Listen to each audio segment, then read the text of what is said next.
Mikey's Drive Time on Brentwood and Billericay's Phoenix FM. That was, of course, the Wanna Dies, and I'm a little bit starstruck at the moment, to be honest with you, because we've got in the studio with me Jona Lewie. Hi, Jona. Hey, hi. Nice to be here. Hey, I grew up with you, and you don't even know me. Gosh, well, you have to tell me more. I did. This is actually really, really, really good for me. This is really. Seriously, I don't quite know what to say. Well, I must say, I mean, what was the first sort of thing you were thinking of then when you said that, though? Stop the Cavalry. Oh, gosh, yeah. And then there was the Always Find Me in the Kitchen at That song is just, that's my youth. Wow. Well, I'm pleased you like those two numbers. I really am. Absolutely amazing. Absolutely amazing. Really welcome to Phoenix FM. It's great to be here, and it took a little while to find because it always does. It was slightly misleading, the car park to the other building. Yeah. But it was the building next to that anyway we got there. We move it every now and again just to confuse everyone. No, it was very well done, I thought. So, how did it all start for you? How long have you been in the music business? Well, I suppose you could say on and off for about 30 years or longer. I mean, do you know what? I turned pro, actually, on the day I left college. Oh, really? Because I joined a band and we went pro on that day, and that was in 1970. Yeah. So that's what, 40 years ago? Well, that's so there you go. You say on and off. Is it like most, like I do? It's like you go, I've had enough of that, that's it. And 2 years later you go, I'm back. Well, it's just that, I like to take it easy sometimes or have other things. But, when I... the worst, shall we say, year I had in the music business was when I did 2 jobs teaching, which was part-time liberal studies, part-time lecturer in liberal studies and musical appreciation. Yeah. And I would go to this college and put the record on the turntable, and we'd appreciate the music. So I loved doing that one. I would have done it anyway myself, and I got paid for it. It's a bonus. And then the liberal studies thing was really all about, teaching things about politics, I suppose, which I wasn't very interested in anyway. But those were the 2 subjects I taught. 3 months in one college, 3 months in another, in 1 year of the 40 years I've been in show business. Really? That's a long That was while. my worst year. 40. I mean, I know in 1972 things really, really started happening for you with, what was it, Seaside Shuffle? Oh, right, yeah. Well, I mean, I went pro in 1970, and we were starting doing lots of different concerts up and down the country, all the university circuit. We went abroad for a few countries, did a bit of TV and stuff. And we'd had an album out as well. And then I bought this track to the band, which I kind of written. And we decided to record that. And they put it out as Pterodactyl and the Dinosaurs. And it became a hit. But a year after it was released, it took a year to catch on in the charts. Yeah. There's a bit of a story about that. Well, back then, everything used to take a while to warm up, and then you'd stay there for quite a while, and now it's all in, out. That's it, over. So back then, it was once you had a hit, didn't you? Well, it's sort of a bit like that, but it was released in 1971. I'd gone off to Morocco for a rest, as you do in those days, and it was played, I hear. So they tell me 5 times on Radio 1, which actually is pretty good going. To get any track played on Radio 1 now is hard work. It's hard, and it was hard work then. Yeah. 5 times. But it wasn't enough to get it going into the charts, you know. And so a year later, it was picked up by Jonathan King's Record Scout. Because he'd just set up a new label of his own called UK Record. He'd been working for Decca. Right. And he was looking for new acts to release.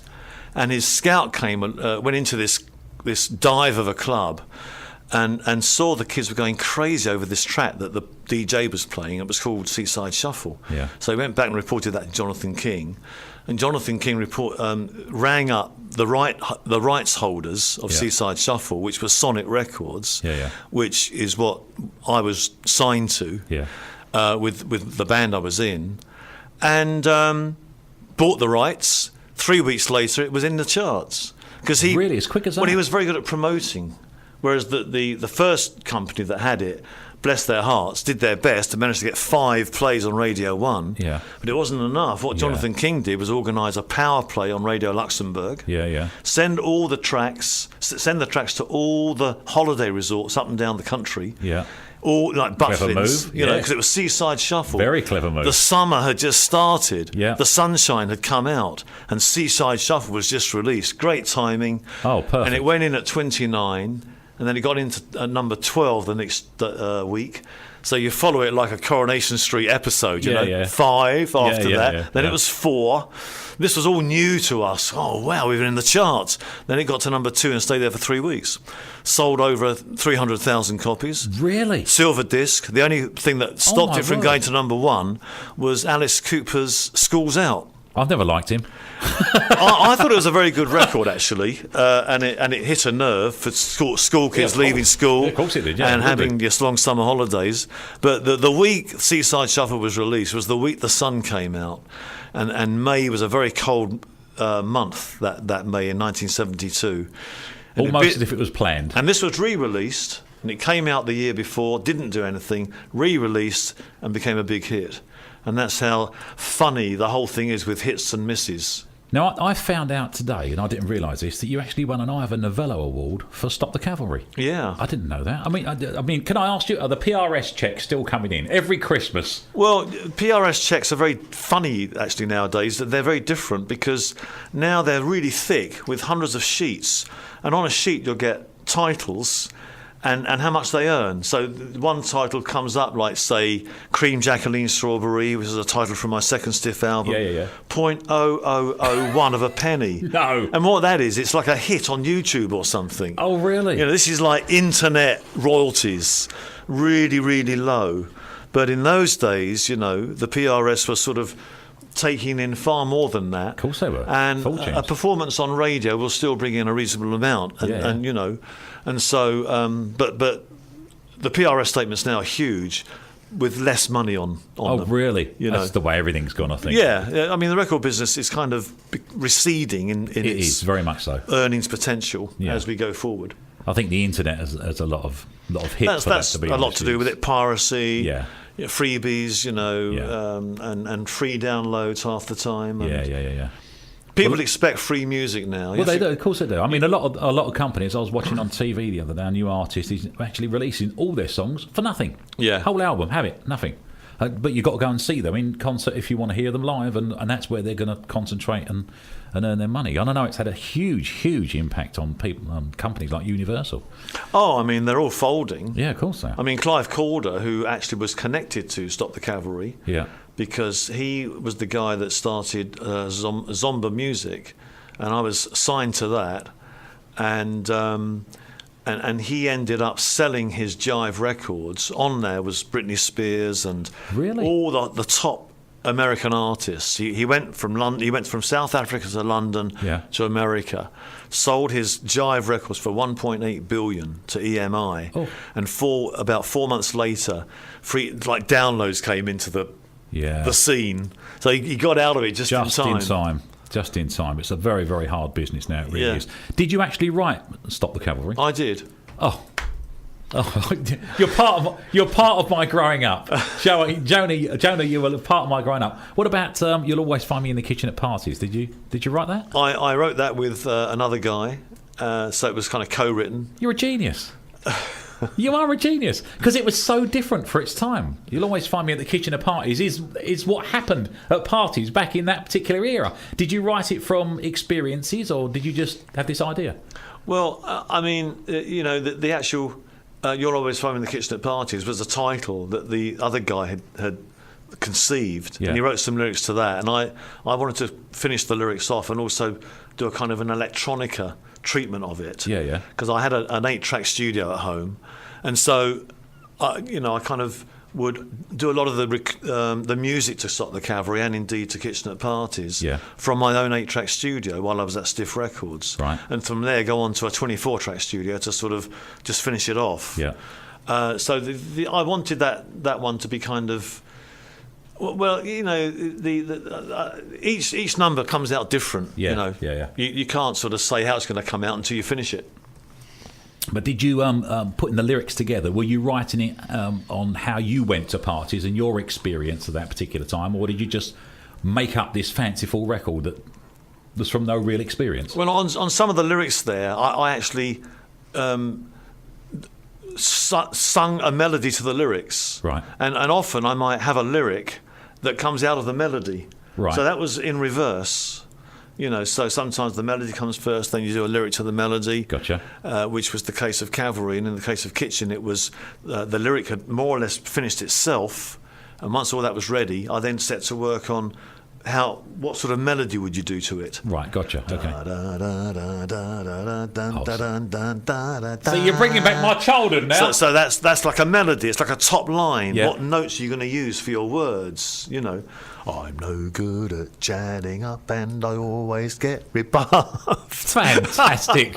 And you're actually a very, very accomplished musician as well. I mean, we were talking in the hallway earlier on, and I know you brought a squeeze box in with you, and you're gonna do one or two songs for us in just a second. But you turned around and said something that quite shocked me. Have you got any keyboards here? Keyboards? I have trouble playing a triangle. There you are. You got a squeeze box and you're going to play the keyboards. What? I mean, is it all self-taught, or did you? Well, the squeeze box, let's face it, has got a sort of a black and white notes arrangement on it. Yeah. So it's not that different from any other keyboard in a way. Right. But sort of technically and physically, it is sort of different because you're holding it around your body, whereas a keyboard, you don't do that. You're sitting down or standing up with your arms connecting to the keyboard, but you're not touching the keyboard anywhere else in your body. Right. So there are different techniques involved. Once you learn one keyboard, you've kind of half learned any other keyboard. Oh, really? So it's not as hard as you might think it is, Right. Well, what's the first song you're going to do for us tonight? Well, it's I'm going to do the number we were talking about earlier on, called Seaside Shuffle. Okay.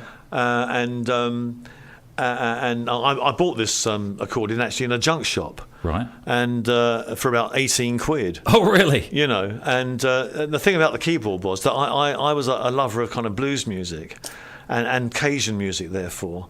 And what happened was that the blacks got hold of the accordion in Louisiana. Right. When the Acadians from Canada were pushed south by the British. Right. And when the blacks got hold of the accordion, they started to beef it up and do blues and boogie on it. So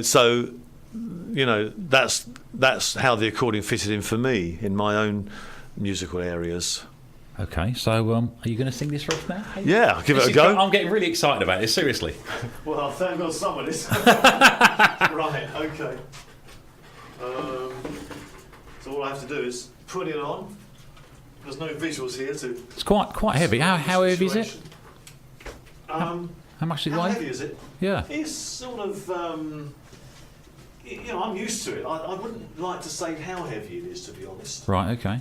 It might be like 4 pounds. Oh, that's not too bad then. No. Say 1.5 stone or a stone. Oh, right, okay, yeah, okay. The old all right. metric system. Yeah, in old money. In yeah. old money, the imperial system. Yeah. Right. Fantastic. Ladies and gentlemen, Jona Lewie.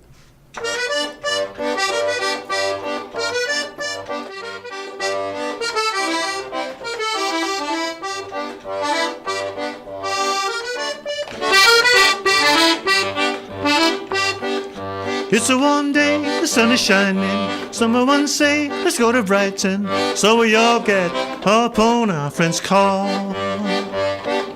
Hold on tight, cause we're doing 90 miles per hour. We left to London, where it's hot. We're heading for our favourite spot. Down on the coast, way past the town of Crawley, where the breeze blows and the air tastes of the sea.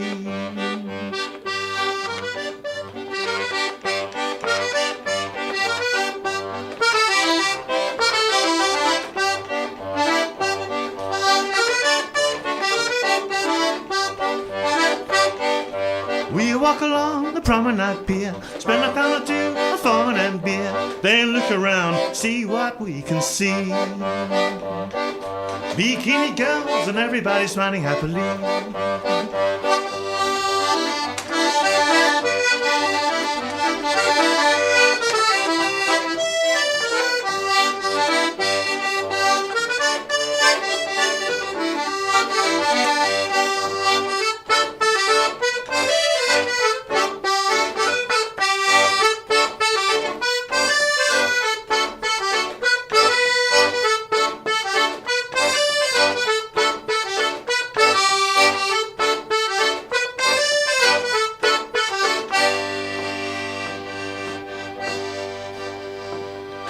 Sunbathe now on the beach. Here is the man who sells ice cream.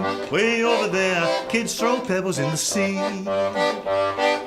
Where we swim amongst a lot of pretty company. Where we swim amongst a lot of pretty company.